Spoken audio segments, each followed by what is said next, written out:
안녕하세요. 오늘은 현실적으로 여가부가 해야 할 일을 가르쳐 드리려 합니다. 최근 경력 8년의 베이비시터가 아이 목욕을 마치고 나오던 중 아기를 바닥에 떨어뜨린 사건이 발생했습니다. 급히 구급차로 이송된 아기는 골절은 없지만 추후 지연성 출혈이 생길 수 있다는 진단을 받았습니다. 아니 그러니까 8년 동안 아이를 씻기고 먹이고 재운 베이비시터가 아이를 바닥에 떨어뜨린 거잖아요? 이건 백종원이 떡볶이를 만드는 영상을 찍는데 까먹고 고추장을 준비하지 않은 수준 아닙니까? 성남 부모님은 베이비시터를 알선한 민간 업체의 사고를 알렸지만 흔한 사고다 보험 처리를 해주겠다며 답변이 왔다고 합니다. 또한 부모는 베이비시터의 경력증명서 요구했으나 이마저 거절당했다고 합니다. 부모의 빡침이 여기까지 느껴집니다.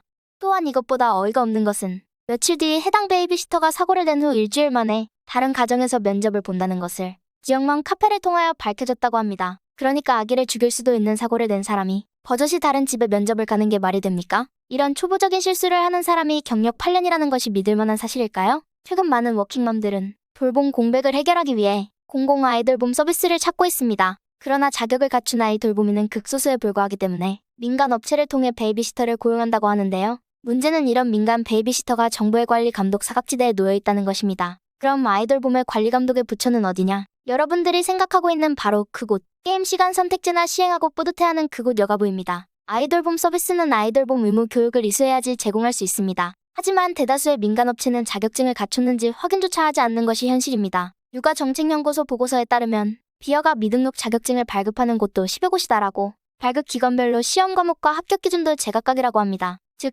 제대로 된 자격증을 취득한 사람은 거의 없고 정식 인증되지 않는 자격증을 취득한 무능력한 사람이 내 아이를 돌볼 수도 있다는 말입니다. 사실 이 문제는 지속적으로 이슈가 되고 있는데요. 청와대의 육아도우미 제도의 수정에 청원글은 한두 건이 아닙니다. 대부분 아이의 돌봄 서비스를 원하는 시간에 받지 못하여 곤욕을 치르고 있다는 내용인데요. 결국 돌봄 서비스의 수요는 많은데 공급은 부족한 실정입니다. 결국 맞벌이 부모는 민간업체의 서비스를 요청하게 되고 자격 취득 및 경력이 깨끗하지 못한 베이비시터에게 내 아이를 맡길 수밖에 없어 보입니다. 여가부는 범죄를 저지른 베이비시터의 경우 돌봄 자격이 취소되고 범죄 전력 조회도 가능하다고 하지만 자격 취소는 등록된 공공 아이돌봄에만 해당하고 즉 민간 기업은 대상이 아니며 범죄 전력 조회는 베이비시터 본인만 신청이 가능하다고 합니다. 게임 시간 선택제를 시행해서 뿌듯해할 시간에 아이돌봄 서비스의 확대, 베이비시터 인력 확대, 베이비시터 경력을 쌓을 수 있는 환경 등의 예산을 투자하고 범죄 전력 조회에 대한 규제를 새로 규정하여 믿고 맡길 수 있는 돌봄 환경을 만드시는 게 당신들이 할 일입니다. 그래야 요즘 같은 시대에 출산율도 높아지지 않겠습니까? 오늘은 계속해서 신봉사 놀이를 하고 있는 여가부의 의무에 대해 알아보았습니다. 영상이 재밌으셨다면 구독, 좋아요 부탁드립니다.